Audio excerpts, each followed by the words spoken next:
Poyo, podcastnya Youth. Halo teman-teman IOC, kembali bersama dengan gue Timi yang akan kembali membahas tentang satu isu.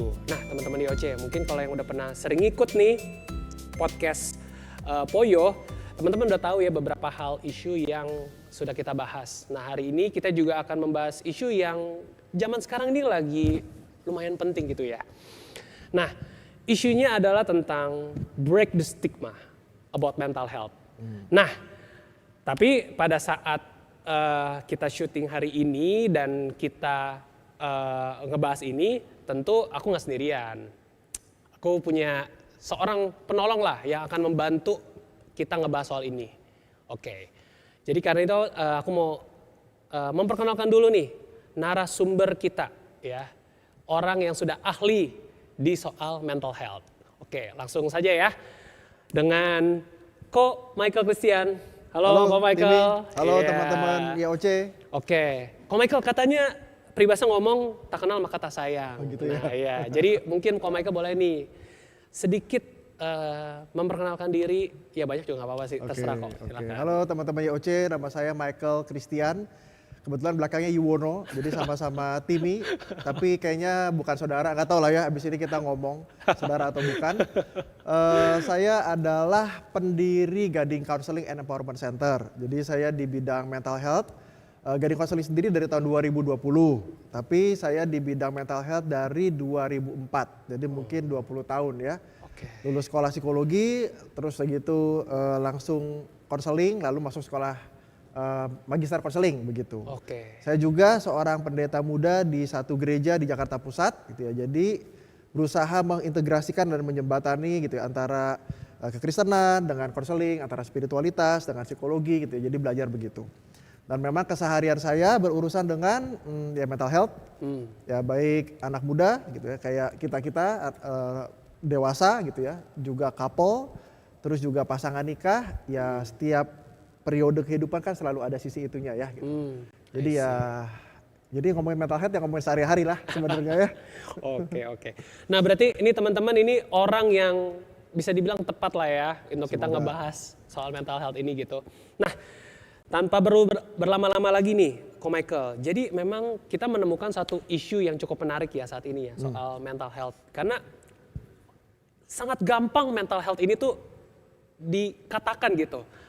Bisa tiba-tiba anak-anak tiba-tiba lagi down, terus tiba-tiba ditanya, kamu kenapa? Aduh, lagi kena mental health issue gitu ya. Jadi kayak seakan-akan kok jadi judulnya ini mental health nih, kayaknya penting banget. Tapi kenapa jadinya sepertinya mendefinisikan mental health itu jadi agak kayak sembarangan dalam tanda kutip. Nah, mungkin boleh tahu nih pertama kali nih kok soal mental health ini sebenarnya kayak kita tuh sebenarnya mengertinya seperti apa sih kalau dari yang ahlinya? Boleh silakan kok. Sebenarnya ini salah satu hal yang mulai booming gitu ya. Tahun mungkin sebenarnya setelah awal-awal pandemi lah itu lebih booming gitu ya. Memang sebelumnya orang udah ngomong gitu. Cuman orang jarang sekali ngomong, gue punya mental health problem nih gitu ya. Jarang. Paling orang aduh gue bete nih, gue ngerasa gue bete banget nih gitu ya. Gue sedih banget. Nah sekarang tuh mulai muncul begitu. Dan bahkan orang makin pinter gitu ya. Jadi orang datang sama saya tuh bisa ngomong, Ko Mike saya kayaknya kena depresi deh dan anxiety. Oh iya saya juga ada ADHD-nya. Terus kalau saya baca-baca ya kayaknya saya ada sedikit autismnya deh. Terus saya pikir loh kayaknya 4 hal itu semua gak mungkin di mix sekaligus deh gitu ya. Jadi kamu baca dari mana? Oh dari internet gitu ya. Dan ternyata bukan hanya 1-2 orang. Cukup banyak orang-orang seperti itu, bahkan anak-anak muda nih, youth begitu. Makanya ada istilah namanya glorifikasi mental illness. Jadi glorifikasi mental illness itu kayaknya gue punya mental illness dan memang pada saat gue youth wajar kayak gitu. Jadi kalau gue gak punya mental illness kayaknya rada-rada beda deh gue sama kebanyakan orang. Itu bisa begitu Tim. Ih, ngeri banget. Jadi lebih karena ngikutin tren ya. Betul, jadi ada trennya. Satu hal tadi teman-teman perlu catat itu ya soal kata-kata Ko Michael adalah glorifikasi mental illness. Jadi seakan-akan mental illness jadi di highlight terus ya. Padahal ya belum tentu assessmentnya seperti itu. Benar. Waduh. Itu yang bikin kita para mental health practitioner itu jadi susah. Ini orang benar-benar mental health atau sebetulnya orang ini ya glorifikasi gitu ya, bahwa oh saya misalnya ya langsung cerita nih ya, contoh ya, misalnya saya ketemu anak muda begitu, anak remaja, masih remaja, dibilang saya besar-besarin tangan, istilahnya kan self harm.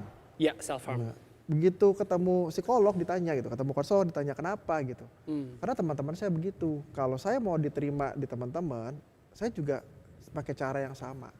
Nah jadi kita langsung mikir, so actually dia nggak butuh self harm gitu, atau dia nggak larinya ke situ, tetapi dia pakai self harm sebagai alat kendaraan supaya dia diterima di society. Nah actually itu mental health yang lain, dia punya problem di situ sebetulnya. Nah itu area itu dia nggak sadarin. Tapi waktu dia melakukan itu gitu ya, dia jadi terekspos dengan suatu mental health yang dia sendiri nggak clear. Jadi betul-betul mental health sekarang banyak stigmanya gitu. Banyak orang mental health ada yang benar-benar kena mental health, dia jadi takut, dia jadi ragu gitu ya. Tapi orang yang ngerasa aku perlu nih suatu boost, suatu perhatian gitu ya. Saya punya mental health issue nih. Nah itu terjadi di lingkungan kita actually. Dan satu hal ya kok, tadi kok sebutin banyak banget soal berbagai kayak signifikansi yang mental illness yang benar-benar kelihatan dari tingkah laku seseorang gitu ya. Tapi satu hal sebenarnya yang mungkin kita agak sedikit masuk ke teknis dikit ya kok ya gitu ya. Karena orang banyak mungkin kayak sedang kayak mencari-cari sebenarnya apakah aku nih punya mental illness atau enggak sebenarnya aku tuh normal nggak sih kok gitu, atau aku normal nggak sih gitu. Nah mungkin Ko Michael boleh nggak kita sedikit maksudnya kayak mungkin kayak self training gitu ya, bagaimana kita tuh kayak bisa mungkin ngelakuin assessment personal tapi yang maksudnya secara paling basic gitu ya. Aku kok sebenarnya ini ada kenapa-napa atau enggak, itu tahu dari mana sih kok? Kayak gitu tuh. Maksudnya kita sebagai person nih ya, maksudnya kayak gimana sih cara kita tuh untuk sedikit-sedikit tuh mengetahui soal itu. Gitu. Nah pengen tahu nih, mungkin nanya sama ahlinya. Kalau menurutku tuh gini, setiap orang itu kan pasti ngalamin stres kan? Iya. Ngalamin stres. Semua orang dari anak kecil sampai lansia tuh punya stresnya gitu. Jadi kita itu stres itu something yang kita akan dihadapi sehari-hari. Tapi gimana cara kita tuh handle stres? Stres itu ada stres yang baik juga sebetulnya, gitu ya. Nah, namanya eustress. Stres yang baik itu menolong kita jadi lebih produktif, lebih efektif, gitu ya. Kita pengen podcast nih, gitu ya. Ada stresnya nih. Aduh, mesti siapin ini, mesti persiapin nih, gitu. Nah, itu stresor. Tapi kita lakuin itu jadi kita grow, kita juga jadi lama makin baik nih. Itu eustress. Tapi ada namanya distress. Distress. Nah, distress itu orang yang begitu stres, dia nggak mampu handle emosinya, nggak mampu handle stresnya. Jadi makin lama makin numpuk, makin gede, terus makin membuat dia mengeluarkan sesuatu hal. Suatu halnya apa? Bisa cemas. Terus udah gitu cemas itu berkembang jadi gangguan kecemasan, anxiety disorder. Anxiety disorder tuh bisa jadi panik orangnya, gitu ya. Bisa ada panic attack-nya, gitu. Bisa ada dia tuh jadi gelisah, susah tidur gitu ya, bisa jadi depresi, bisa buat dia ngerasa belajar tidak berdaya gitu ya. Jadi lihat kalau kita tidak mampu manage stres dan makin lama makin gede, makin banyak, lalu bukan hanya stres dari ekspektasi kita sendiri, tapi tambahan dari luar, ya dari orang tua, dari keluarga, dari sekolah, lalu fungsi hidup kita terganggu. Nah itu sebetulnya kita punya mental health problem. Tapi kalau kita stres, itu kita bisa maintain, bisa manage. Kita tahu nih, gue main badminton lebih tenang. Gue ke gereja, gue penyembahan, gue nangis deh, gue ngerasa lebih lega. Jadi langsung healing di situ ya? Itu sebenarnya kita bisa manage stresnya. Gue keluar, ketemu teman, ngobrol, gue lebih tenang, lebih relax. Actually, you don't have any mental health problem gitu. Hanya at that time, kamu stres yang kamu bisa manage. Simpelnya gitulah. Berarti sebenarnya kalau kita ngomongin ini, ujung-ujungnya faktor paling penentunya itu sebenarnya faktor dari si yang tadi Koko sebutin soal eustress atau distressnya, atau memang ke personnya masing-masing? Ya itu banyak faktor. Sebenarnya banyak faktor juga yang ngomongnya. Jadi personnya juga ada orang yang lebih rentan terhadap stres. Memang ada orang-orang tertentu yang rentan terhadap stres. Gitu ya. Saya kasih contoh misalnya anak saya nih ya, saya punya 3 anak nih. 15, 13, dan 7. Nah yang umur 13 ini waktu kecil, Kalau kita nyasar, dia bisa wah nangis. Wah kenapa nih kita nyasar? Nah padahal tenang aja. Ini cuma nyasar gitu? Baru aja. Cuma Oke. nyasar, tapi juga pakai peta, tapi tahu gitu ya. Terus saya langsung Oke. tahu, oh berarti dia lebih rentan stres. Gitu. Lalu saya selidikin lagi nih, ternyata ada juga something, dia alergi. Alergi misalnya, ada penyakit fisik, alergi. Apa asma. Nah begitu alergi asma, begitu asma napasnya jadi terengap-engap. Iya. Nah itu tuh mirip dengan gejala anxiety gitu. Sehingga ada kemungkinan dia lebih rentan terhadap anxiety di situ gitu kan. Nah itu masalah biologis. Terus masalah personnya handle stresnya gimana. Terus masalah tekanan dari luar gitu. Maksudnya kalau dia misalnya apa? Misalnya dia anak tumbuh di keluarga KDRT gitu. Itu lebih rentan stres.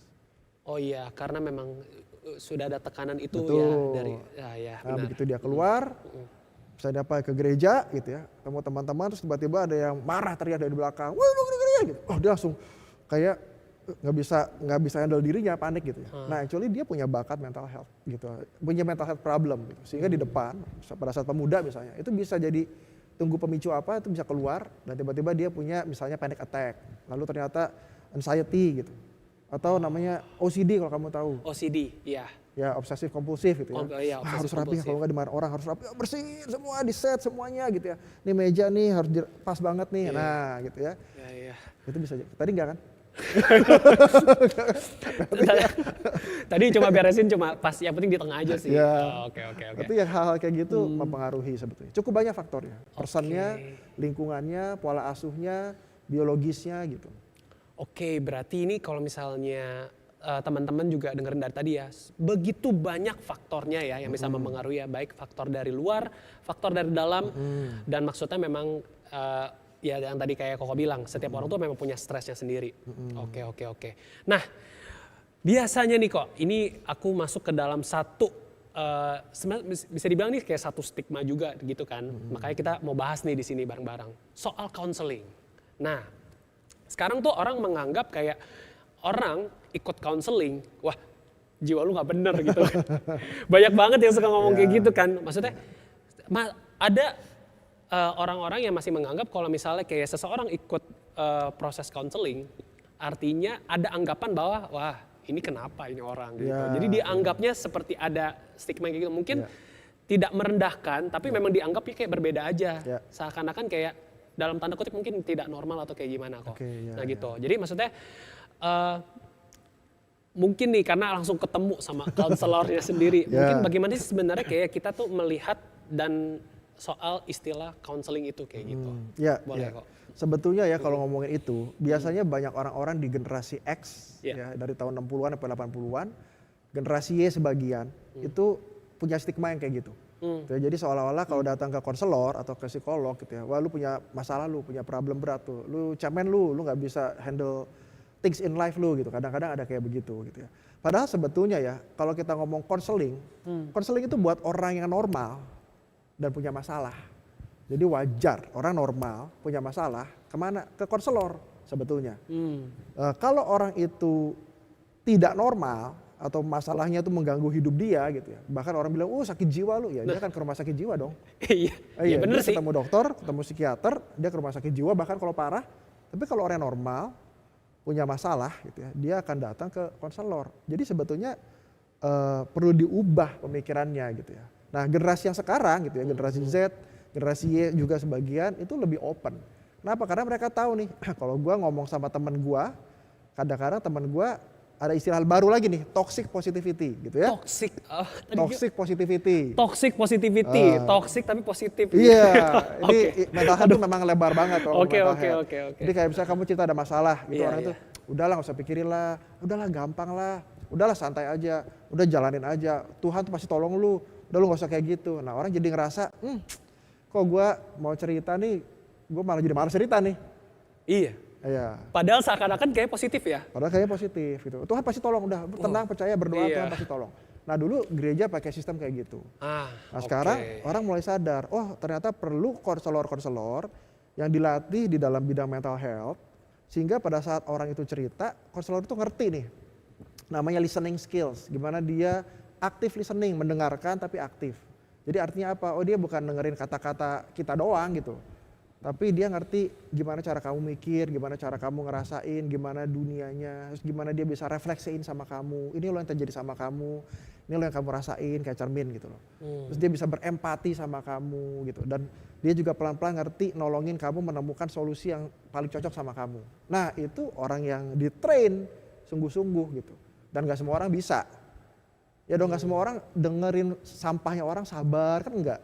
Nah makanya ke konselor. Konselor itu menolong banget kita punya pemikiran yang baik gitu ya, perspektif yang tepat ya, lalu mengambil solusi yang juga pas sama kita. Dan setiap orang diperlakukan berbeda.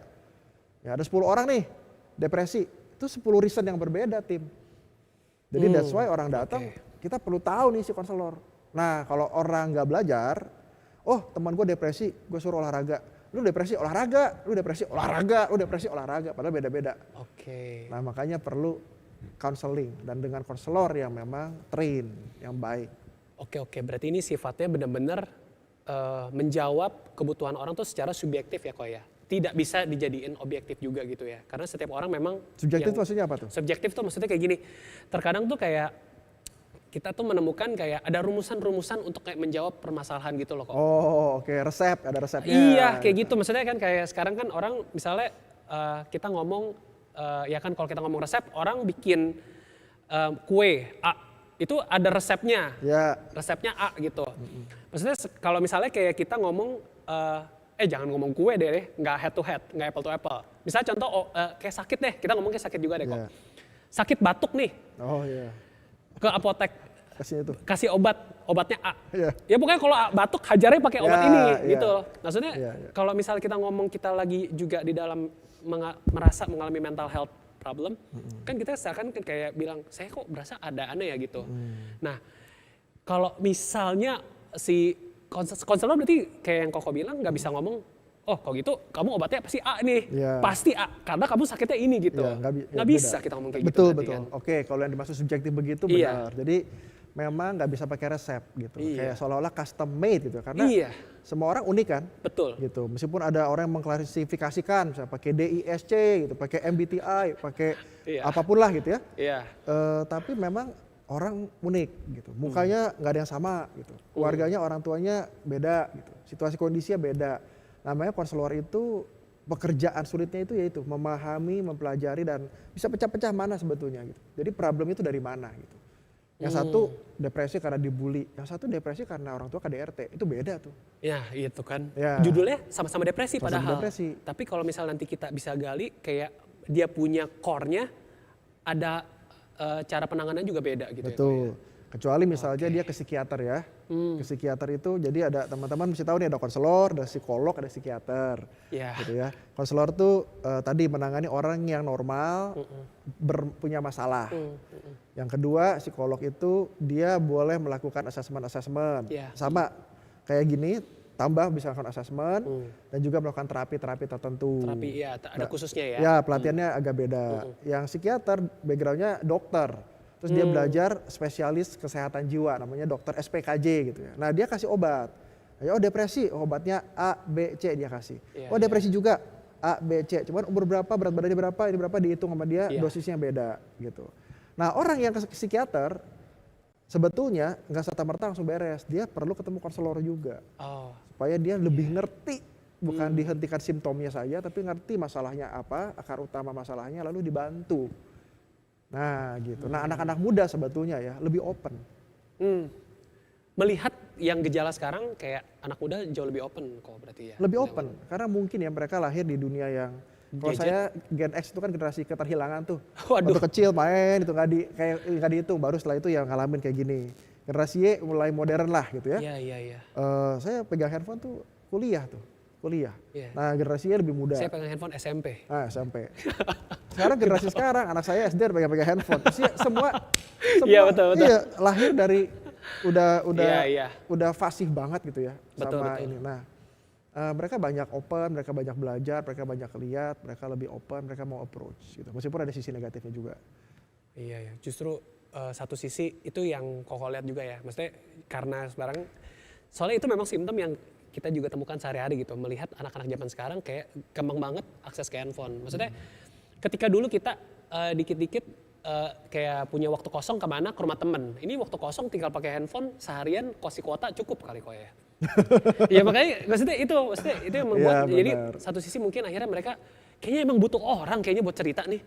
Jadi makanya mungkin bisa lebih terbuka ke kalau misalnya ke konseling. Lebih Untungnya terbuka. kayak gitu ya. Tapi kadang mereka juga kan, cari gampang yang online gitu ya. Makanya kadang disebut generasi strawberry lah gitu ya, atau generasi tempe lah gitu ya. Iya. Kenapa? Karena ya udahlah, sedih gini-gini terus ngomong sama siapapun gitu. Terus reply. Nah kadang nggak ketemu orang yang tepat. Itu yang kadang danger. Iya. Gitu.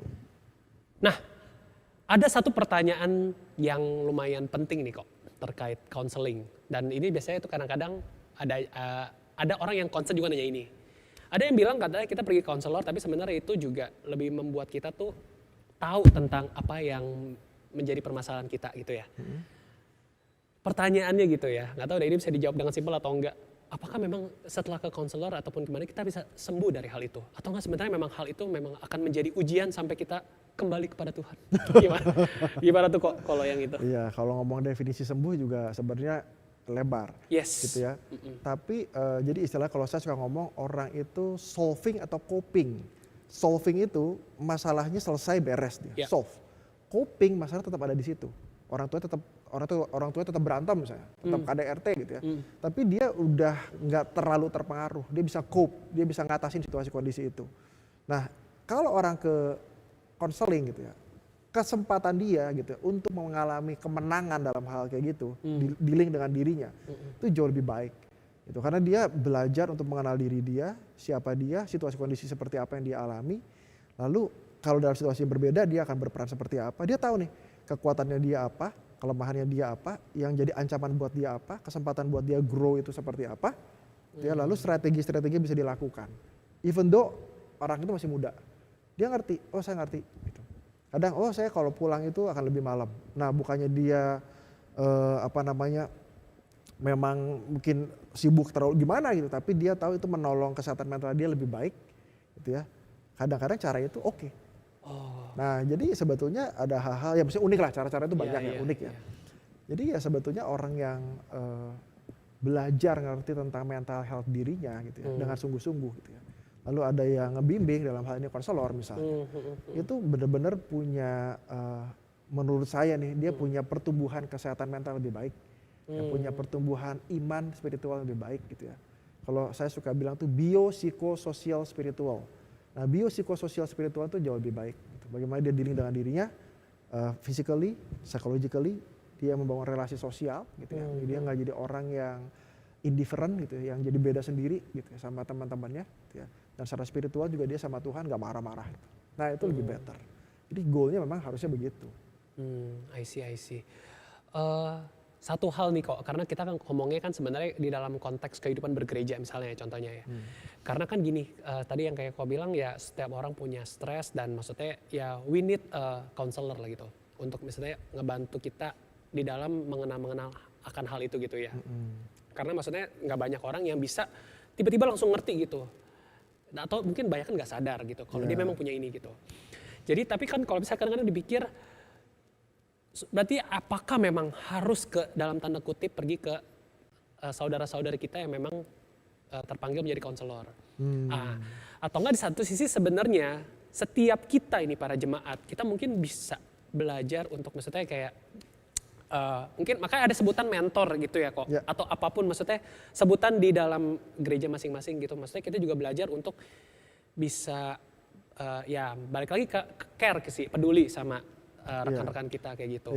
Nah makanya maksudnya kalau dari pendapat Koko nih sebenarnya pendapat Ko Michael sendiri gitu, maksudnya bagaimana juga kita juga bisa mengencourage jemaat untuk punya kerinduan seperti itu gitu. Bisa banget. Bisa banget tuh teman-teman, bisa banget. Benar bisa banget. Ini penelitian nih dan saya juga ngalamin ya. Handle orang yang dia punya komunitas, gitu, apalagi komunitas di gereja gitu, dengan orang yang lone ranger nih ya, sendiri gitu ya. Ini orang yang punya komunitas itu benar-benar jauh lebih baik situasi kondisinya dan jauh lebih cepat penyembuhannya. Kenapa? Karena dia punya support system. Support system. Dan itu penting banget. Bahkan di dalam mental health itu gitu ya, salah satunya itu ya social connection. Gitu, social connection gitu ya. Ada 6 nih: social connection, staying active, managing stress, brain healthy diet. Lu nggak usah lihat Instagram terus banding-bandingin dulu sama orang gitu kan. Oke. Quality sleep, sama meaning and purpose. Nah di gereja itu udah ada social connection, udah ada meaning and purpose. Dia bisa staying active juga. Iya. Dia juga bisa managing stress gitu ya. Dan pada saat dia fokus, mindful dengan teman-teman, nggak terus di situ di gadget di dalam dunia maya, tapi di dunia yang nyata gitu ya. Dia sebetulnya sedang brain healthy diet gitu ya. Dan itu menolong dia lebih tenang, lebih rileks, pulang tidur lebih nyaman. Quality sleep yang baik. Itu punya mental health yang lebih baik. Jadi memang benar, itu penelitian yang amat sangat baik dan benar. That's why kayak saya sendiri, saya sekarang passionnya adalah ngajarin orang-orang, mentor-mentor di gereja itu punya counseling skills atau listening skills yang baik gitu. Supaya karena real nih, ini jadi masalah baru nih gitu ya. Mental health issues itu dialami oleh generasi yang muda pun udah ngalamin. Jadi sebetulnya orang perlu ngerti, oh kalau handle orang ini gue nggak boleh cuma ngomong, udah lalu berdoa aja lah. Gue perlu dengerin, dan gimana cara gue dengerin itu ada caranya gitu. Gue nggak bisa dengerin, oke Tim ngomong aja Tim, iya ya masalah itu ya biasalah Tim, nggak mungkin.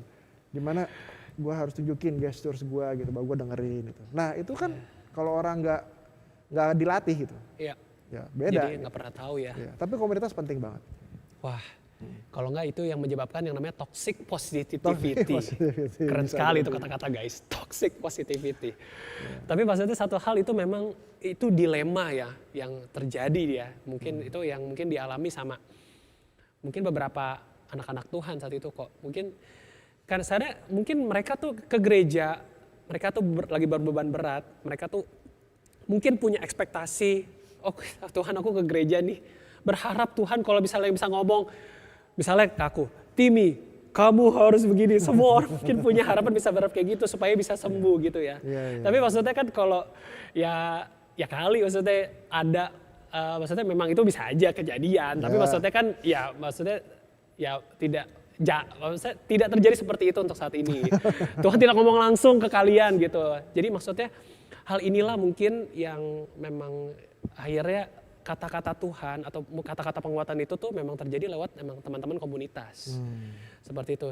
Jadi itu penting sekali guys, makanya kehidupan berkomunitas itu ya. Sekali, guys. Pastikan Anda punya komunitas di gereja. Wah, jadi gitu ya. Iya. Tapi maksudnya memang itu adalah satu hal yang secara nyata ya, jadi kebutuhan di gereja ya kok ya. Iya betul, itu real banget sebenarnya. Real banget ya, memang ada kebutuhan itu untuk kita tuh punya tadi support system dan yang pasti tidak mengakibatkan toxic positivity. Dan itu membuat kita tentunya dengan satu kehidupan komunitas yang kuat punya spiritualitas yang bagus juga. Betul. Gitu. Nah, kita sampai di pertanyaan yang paling akhir gitu. Meskipun saya berharap saya punya waktu lebih, karena ini topiknya seru sekali guys.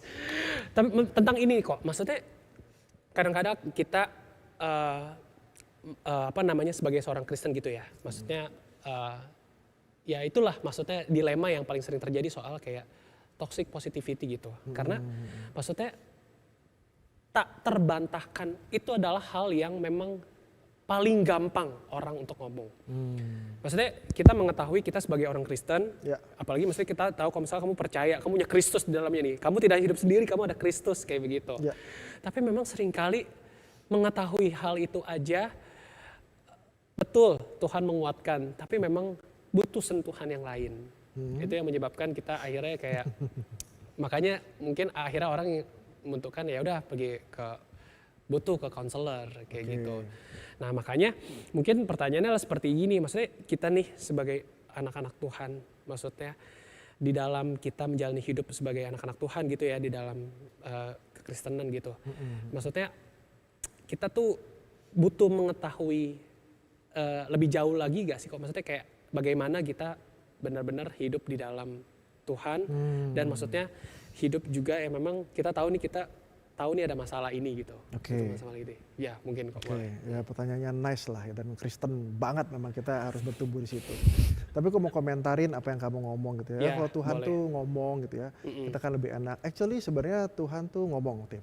Actually Tuhan tuh sebenarnya ngomong guys. Ya, Tuhan tuh ngomong. Jadi kita tuh punya Tuhan tuh Tuhan yang hidup, teman-teman gitu ya.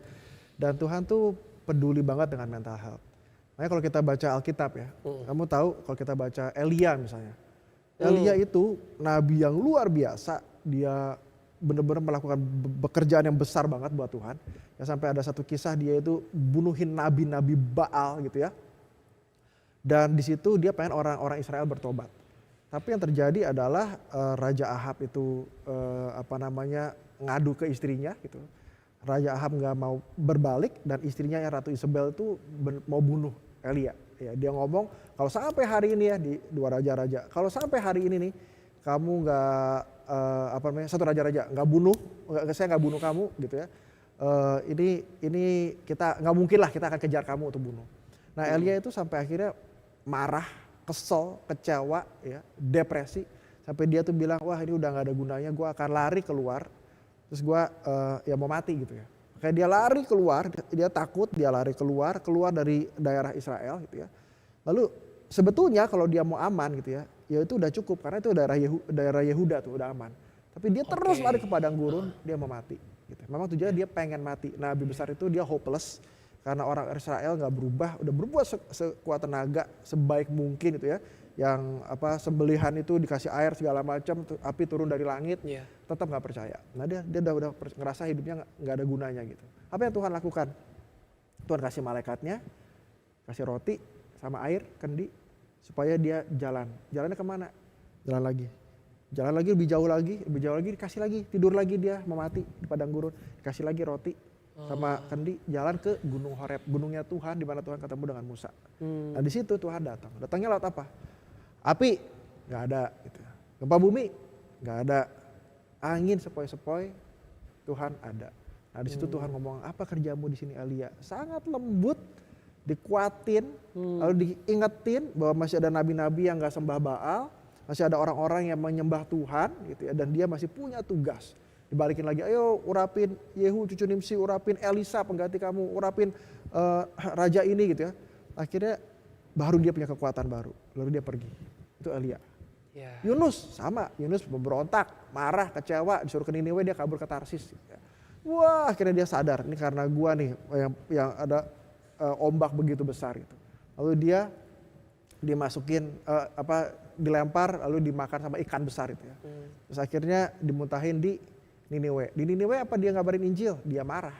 Gitu. Dia marah karena dia nggak mau Tuhan menolong orang-orang itu. Terus dia ngomong, kalau lu nggak bertobat, Tuhan akan tunggang balikan. Itu doang dia ngomong. Ya tanda Yunus itu tanda penghakiman gitu. Itu dia pergi.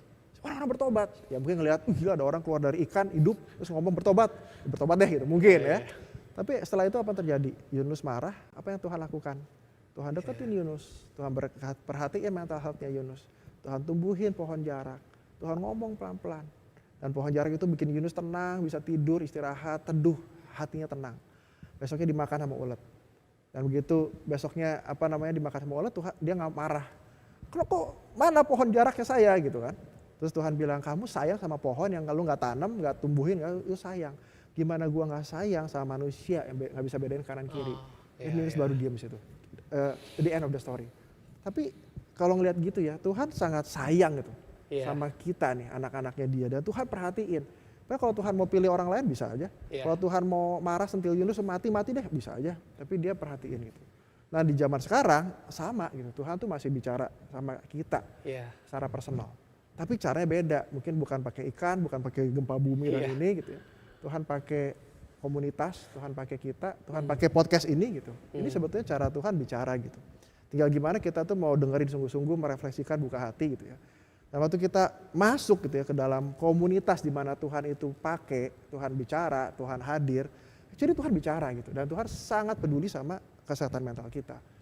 Jadi kalau orang dekat sama Tuhan, dia betul-betul mau cari Tuhan dengan segala macam alat nih yang Tuhan kasih, kita kan alatnya Tuhan gitu ya. Setiap kita itu, bukan cuma kita berdua, tapi maksudnya setiap kita di gereja ini dan gereja-gereja lain juga gitu. Itu sebetulnya dia menemukan Tuhan, dia menemukan ketenangan, dia menemukan kedamaian. Dia menemukan apa yang Tuhan itu kasih suatu joy di dalam dirinya. Bukan berarti masalah hilang loh, tapi dia ada kekuatan di situ gitu, ada ketenangan di situ. Dia ngerti gimana dia handle dunia yang dia nggak tahu masa depan seperti apa gitu. Nah itu betul-betul bisa. Matius 6 ayat 34 bilang, sebab itu janganlah kamu khawatir akan hari besok punya kesalahan sendiri, cukuplah sehari untuk sehari, dan ada dekat sama Tuhan ya, Amsal 42 ayat 6, berharap pada Tuhan gitu. Dan itu bikin kita bersyukur. Jadi memang nyambung banget gitu. Spirituality dengan mental health gitu ya. Dan bagaimana orang masuk ke komunitas, itu yang bikin kita grow gitu ya. Kalau orang bilang, wah gue kena PTSD nih gitu ya, Post Traumatic Stress Disorder. Gitu, dia kenal Tuhan, kenal komunitas. Dia bisa, oh gue punya post traumatic, grow. Gue nggak disorder lagi. Post traumatic, grow. Opportunity, dia bisa grow. Nah itu sebagai orang Kristen kita perlu ke situ gitu. Kita bisa stres, everyday pasti stres ada, tapi kita bisa grow dari masalah-masalah itu. Luar biasa guys. Wah, Tuhan peduli dengan kesehatan mental kita. Wah itu keren banget. Wah, tidak terasa kok kita sudah sampai di penghujung. Mungkin kalau misalnya nih, kau ingin menyampaikan satu kalimat terakhir untuk menutup ya serangkaian materi podcast ini. Mungkin apa sih yang pengen Ko Michael sampaikan gitu terkait soal yang tadi mental health gitu. Oh, okay. Boleh. Tadi sih kayaknya kalimat terakhir ya. Tapi oh gitu, tadi dikira kalimat terakhir ya? Oh, tapi memang okay. saya mungkin ya bisa lah nambahin bahwa iya. Teman-teman kita tuh nggak usah takut lah, nggak usah khawatir sama dunia, sama masa depan, sama quarter life crisis, sama mid life crisis gitu. Itu kita tuh nggak usah takut gitu. Kita tuh punya Tuhan. Dan Tuhan tuh terus-menerus perhatiin kita, berintervensi dalam hidup kita. Melalui siapa? Melalui orang-orang sekitar kita, melalui komunitas yang Tuhan hadirkan gitu ya, melalui segala hal yang Tuhan sudah berikan sama kita. Gitu, kita hanya perlu mendekat sama Tuhan dan membuka mata melihat lebih jelas bahwa Tuhan tuh kasih blessing-nya every day gitu, every day. Jadi penting banget kita dari muda itu benar-benar mencintai Tuhan dan mengasihi Tuhan. Nah itu membuat kita akan terus punya kesehatan mental yang baik juga dan jadi blessing buat orang lain. Gitu kira-kira Tim. Mantap. Wah. Saya aja lega gitu ya sebagai host ya teman-teman. Itulah salah satu keenakan menjadi host teman-teman. Bisa dapat siaran live langsung gitu ya. Ya saya juga senang lah bisa ngomong gini. Thank you Tim. Terima kasih ya kok. Oke teman-teman, jadi kita sama-sama bersyukur hari ini bersama juga dengan Ko Michael Timothy. Tuh, Ko Michael Timothy jadi namanya. Padahal namanya Michael Christian. Ini gara-gara namanya mirip sama saya ujungnya belakangnya. Ya. Dengan Ko Michael Christian hari ini tadi benar-benar dapat inspirasi banget soal bagaimana kita melihat mental health itu ya Ko ya. Gitu. Jadi berharap juga teman-teman dimanapun kalian berada saat ini, apapun keadaan yang sedang kalian hadapi, tetap ingat kalau ada Tuhan yang peduli sama kalian. Good spirituality, good community, and good mental health. Sampai jumpa teman-teman. Sampai jumpa. Nah teman-teman YOC, jangan lupa untuk follow Instagram kita di Youth GKBJ SMH, YOUTH GKBJ SMH. Di situ akan ada banyak artikel-artikel menarik dan juga pengumuman terbaru tentang WOC. Jadi teman-teman bisa cek tuh update soal YOC di situ. Terus jangan lupa dengerin podcast YOC, ketik Poyo di Spotify ya. Teman-teman juga bisa tahu podcast-podcast apa aja yang pernah kita lakukan. Jadi jangan sampai lewatkan ya teman-teman.